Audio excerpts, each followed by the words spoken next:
ఓం శ్రీ గురుభ్యో నమః. శని వక్రగతి. శని వక్రగతి 137 రోజుల పాటు శని వక్రగతిలో ఉంటాడు. అంటే జూలై 12వ తారీఖు మధ్యాహ్నం 1:23 7 డిగ్రీల 48 నిమిషాలకి ఉత్తరాభాద్ర నక్షత్ర 2వ పాద ప్రవేశంతో శని వక్రగతిలోకి వెళతాడు. వక్రగతిలోకి వెళ్ళిన ఆ మీనరాశిలోనే ఉంటాడు. ఎప్పటి వరకు ఉంటాడు? నవంబర్ 27వ తారీఖున మధ్యాహ్నం 4:04 వరకు కూడా పూర్వాభాద్ర నక్షత్ర 4వ పాదంలో 1 డిగ్రీ 1 నిమిషాల వరకు వక్రగతిలో ఉంటారు. అంటే సుమారుగా 6 డిగ్రీల 47 నిమిషాలకి ఆ శని వెనక్కి వెళుతున్నాడు. శని వక్రగతి పొందటం వల్ల కొంతమందికి ఉపశమనం కలుగుతుంది, కొన్ని రాశుల వాళ్ళకి కొంతమందికి శుభ ఫలితాలు కలుగుతాయి, కొంతమందికి చెడు ఫలితాలు కూడా, మిశ్రమైన ఫలితాలు కూడా కలుగుతాయి. శని సహజంగా గోచారీత్యా 3, 6, 11 స్థానాలు శుభ ఫలితాలను ఇస్తాడు. అంటే వాళ్ళ రాశి నుంచి మనం చూసుకునేటట్టయితే 3, 6, 11 స్థానాలు శుభ ఫలితాన్ని ఇస్తాడు. శని కొంతమందికి అర్ధాష్టమ, అష్టమ, ఎల్నాటి, కంటక శని యొక్క ఫలితాలు కూడా కొన్ని మంచి చెడుల యొక్క మిశ్రమాలు అనేవి కలిసి ఉంటాయి. వక్రగతి అంటే ఏంటంటే సహజంగా ఎలా ఉంటుందనంటే చాలామంది కూడా వక్రగతి అంటే ఏదో జరిగిపోతుందనే అపోహ, శని గురించి చెప్పంగానే భయప్రాంతులు చెందుతుంటారు. వక్రగతి అంటే ఏమిటంటే మనకి పైన అంతరిక్షంలో 2 వాహనాలు వెళుతుండగా ఒక వాహనం యొక్క వేగం అనేది తగ్గుతుంది, దాని యొక్క స్పీడ్ అనేది తగ్గుతుంటుంది. అంటే 2 గ్రహాలు వేగంగా వెళుతూ ఉండగా ఒక గ్రహం యొక్క వేగం తగ్గడాన్నే వక్రగతి అంటారు. అది ఎక్కడ వెనక్కి వెళుతుందని చాలామంది అనుకుంటారు. కానీ భూమి మీద నుండి చూసే వాళ్ళకి ఏంటంటే అది వెనక్కి వెళుతున్నట్టుగా అర్థం అనుకుంటాం. కానీ పైన అంతరిక్షంలో అలా జరగదు, దాని యొక్క వేగం మాత్రమే తగ్గుతుందని అర్థం. దాన్నే వక్రగతి అని అంటారు. అంటే దిస్ ఈజ్ అ రెట్రోగ్రేడ్ అంటారు, డైరెక్ట్ కాకుండా రెట్రోగ్రేడ్ అవుతుంటుంది. కాబట్టి శని యొక్క వక్రగతి యొక్క ఫలితాలు ఏ విధంగా ఉన్నాయో ఒక్కసారి మనం తెలుసుకుందాం. మకర రాశి వాళ్ళకి శని వక్రగతి వల్ల ఎలాంటి ఫలితాలు పొందబోతున్నారో మనం చూసుకునేటట్లయితే ఈ శని వక్రగతి వల్ల కొంత మిశ్రమైన ఫలితాన్ని వచ్చే అవకాశాలు ఎక్కువగా ఉంటాయి మకర రాశి వాళ్ళకి. ఎలాంటిది? కుటుంబ పరంగా ఇబ్బందులు కలగకుండా ఒకరి అభిప్రాయాన్ని మరొకళ్ళు గౌరవించుకుంటూ give respect and take respect, అంటే ఆవేశపడకుండా, కోపపడకుండా, ఆలోచనతోటి, సమయస్ఫూర్తితోటి, అలానే సర్దుబాటుతనంతో, వివేకంతో ప్రవర్తన చేసి ముందుకు వెళ్ళాలి. ప్రతి దానిలో కూడా చిన్న చిన్న లోపాలు జరుగుతూ ఉంటాయి. సహజం, లోకంలో లోపం జరగంది విషయం అనేది ఏది ఉండదు. ఆ చిన్న చిన్న లోపాలను మనం ఎలాగా దాన్ని సవరణ చేసుకొని లైఫ్ని ముందుకు తీసుకెళ్ళాలి, మనం ఎలా లీడ్ చేయాలి, ఆ లక్ష్యాన్ని మనం, ఆ డిజైర్ని, ఆ కోరికని మనం విజయం ఎలా సాధించాలి, ఒక ఎయిమ్ తోటి, ఒక యాంబిషన్ తోటి మనం ముందుకు వెళ్ళాలి. ఆ ఎయిమ్, యాంబిషన్ ఎలా వస్తుంది? సర్దుబాటుతనం, ఎక్కడ తగ్గాలో ఎక్కడ నెగ్గాలో నేర్చుకొని ముందుకు వెళ్ళాలి. అప్పుడు లైఫ్ అనేది మనకి డిస్ప్యూట్స్ లేకుండా ఉంటుంది.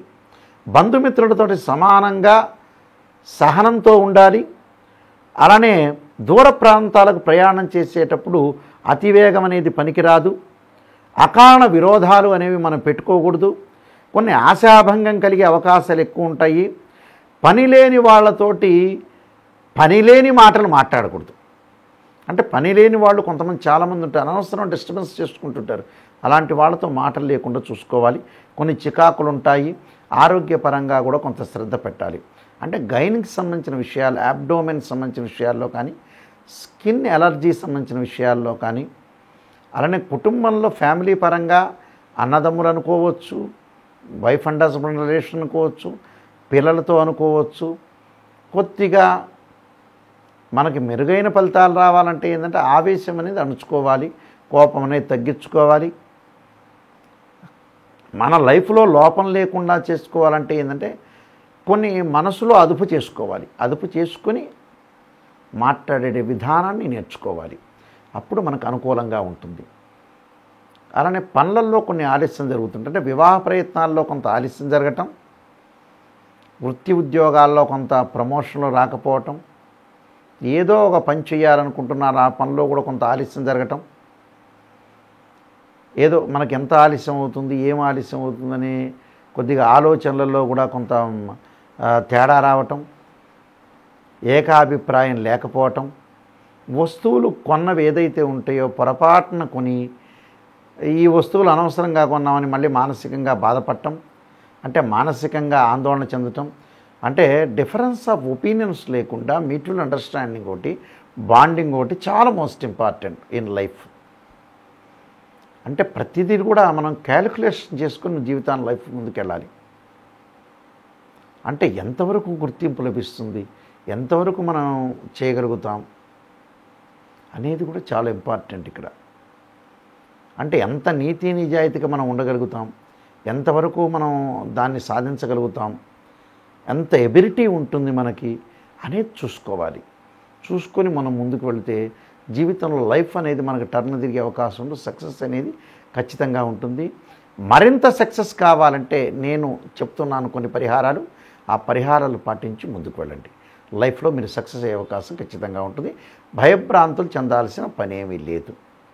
శని మనకి మరింత మేలు చేయాలంటే ప్రత్యేకంగా కొన్ని పద్ధతులను పాటించాలి. చాలామంది కూడా శని గురించి ఏం చేస్తారంటే, శని వక్రగతిలో ఉన్నాడు, మాకు రుజుమార్గంలో ఉండగా అంటే డైరెక్ట్ కానీ రిట్రోగ్రేడ్గా కానీ ఉన్నప్పుడు ఏం జరగబోతుంది, దానికి ఎలాంటి మనం పరిహారాలు చేసుకోవాలని చాలామంది కూడా ఆతృత పడుతుంటారు. శని అనుభవాన్ని తెచ్చే గ్రహం నిజం చెప్పాలంటే. ఈ శని అనుభవాన్ని తెచ్చే గ్రహం మనం ఎలాంటి పరిహారాలు చేసుకోవాలి, చాలామంది కూడా వివిధ పరిహారాలు చేస్తుంటారు. వివిధ పరిహారాల్లో మేము పరిహారం చేసినా జరగట్లేదు గురువుగారు, నాయకంటి గారు, మరి ఏం చేయాలని కొంతమంది చాలామంది ఉద్దేశంతో కలిగిన వ్యక్తులు చాలామంది ఉంటారు. వాస్తవంగా రియలిస్టిక్గా శని యొక్క పరిహారాలు ఏం చేయాలి, అందరికీ తెలిసినట్టుగా శని తైలాభిషేకం చేస్తారు. శనివారం రోజున ఆ నువ్వుల నూనెతో అభిషేకం చేయటం, అలానే తెలలతోటి అభిషేకం చేస్తూ ఉంటారు సహజంగా. దానిలో కూడా ఏం తప్పేం లేదు. ఇప్పుడు శని జపం అనేది ఒకటి ఉంటుంది, ఆ శని జపం చేసుకోవచ్చు, తప్పేం లేదు. 19,000 సార్లు వేదోక్త మంత్రంతో శని జపం బ్రాహ్మణోత్తములతో చేయటం ఒక పద్ధతి. చేసిన తర్వాత దానికి దశాంశ క్షేత్రర్పణం చేయటం, అలానే తెలలతోటి నువ్వులతోటి శనికి హోమం చేయాలి. అది చేయటం కూడా చాలా మంచిది. దాని తర్వాత రుద్రాభిషేకం చేసేటప్పుడు ఏం చేయాలంటే, రెండో పరిహారం నేను చెప్పేది ఏంటంటే, నలుపు శివలింగం ఉంటుంది. శనికి ప్రీతికరమైన నలుపు శివలింగానికి రుద్రాభిషేకం చేయాలి. రుద్రాభిషేకం చేయటం అనేది చాలా మంచిది. దానిలో ఇంకో పాశుపదాస రుద్రాభిషేకం చేస్తే చాలా విశేషమైన ఫలితాలు వస్తాయి. మూడో పరిహారం ఏమిటి అంటే, మంత్రాన్ని చదువుకోవటం, ఉచ్చరించటం. అంటే శ్లోకం అంటారు, మంత్రానికి శ్లోకానికి చాలా డిఫరెన్స్ ఉంటుంది. మంత్రం అనేది ఎప్పుడు కూడా స్వరంగా చెప్పాలి, శ్లోకం అనేది మామూలుగా చదువుకోవచ్చు. ఏమిటి అందరికీ తెలిసినట్టుగా నీలాంజన సమాభాసం రవిపుత్రయమాగ్రజం ఛాయా మార్తాండ సంభూతం తం నమామిం శనీశ్వరం అనే మంత్రాన్ని చక్కగా చదువుకోవచ్చు శనివారం రోజున. ఇది మూడోది. నాలుగో విషయం ఏమిటి అంటే, ఆరోగ్యపరంగా ఇబ్బందులు కలుగుతున్న వాళ్ళు, పనులలో కొంత ఆలస్యం కలిగిన వాళ్ళు, ఎందుకంటే శని 2.5 సంవత్సరాల నుంచి ఒక రాశి నుంచి మరొక రాశికి మారుతుంటుంది. శని ఆయుష్కారకుడు అంటారు. అంటే పనులన్నీ ఆలస్యం జరుగుతూ ఉంటుంటాయి. అంటే విద్యలో కానీ ఉద్యోగంలో కానీ ప్రతి పనిలో కూడా ఆటంకం కలిగి డిస్టర్బెన్స్లు, ఆరోగ్యపరంగా హెల్త్ పరంగా ఇబ్బందులు, ఆయు ప్రమాణం తగ్గటము, చికాకులు కలిగే అవకాశాలు ఎక్కువగా ఉండటం, రకరకాల అంటే వివాహ ప్రయత్నాలు సఫలీకృతం కాకపోవటం, భార్యాభర్తల మధ్యలో అనుబంధం కరెక్ట్గా లేపటం, కోర్టు సమస్యలు, ప్రతిదీ కూడా ఒక సమస్యగా వచ్చే అవకాశం ఉంటుంది. కాబట్టి వాళ్ళు తప్పకుండా ఒక పురాతనమైన ప్రక్రియ అనేది ఒకటి ఉంది. అంటే మా తండ్రి గారు మా తాతగారు చెప్పిన కొన్ని పురాతనమైన ప్రక్రియలు అనేవి ఒకటి ఉన్నాయి. దానిలో శనివారం రోజున చాలా ఇంపార్టెంట్ పాయింట్, ఇది అందరూ గుర్తుపెట్టుకోవాల్సిన పాయింట్.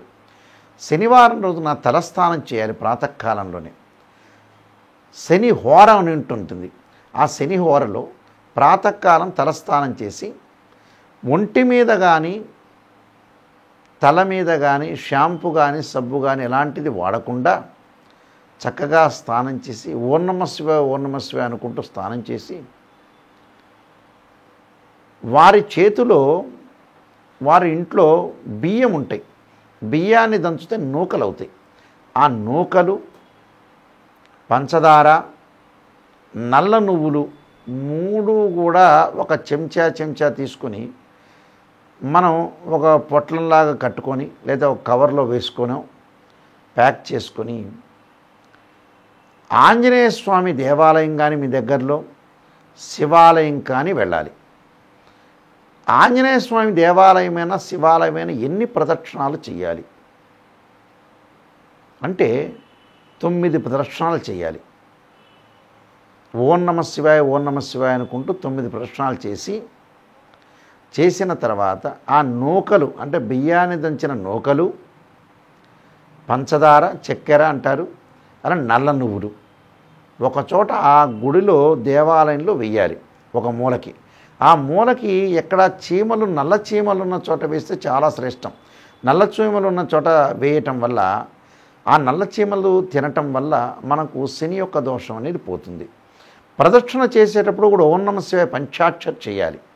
ఇలాగా వీలైతే మనకి గోచారరీత్యా కానీ జాతకరీత్యా కానీ అర్ధాష్టమ శని కానీ అష్టమ శని కానీ అలానే మనకి ముఖ్యంగా వచ్చే ఎల్నాటి శని కానీ కంటక లేదా పొంగు శని అంటే 10వ స్థానంలో శని ఉంటే కంటక లేదా పొంగు శని అంటాం మనం. అర్ధాష్టమ శని అంటే 4వ స్థానంలో శని ఉండడాన్ని అలానే అర్ధాష్టమ శని అంటారు. అష్టమ శని అంటే 8వ స్థానంలో శని ఉంటాం. కంటక లేదా పొంగు శని అంటే 10వ స్థానంలో శని ఉండటం. ఎల్నాటి శని అంటే తన ఉన్న రాశిలోను తన వెనక రాశిలోను ముందు రాశిలోను శని ఉంటే దాన్ని ఎల్నాటి శని అంటారు. వీళ్ళందరూ కూడా 12 శనివారాలు 9 ప్రదక్షిణాలు చేయాలి.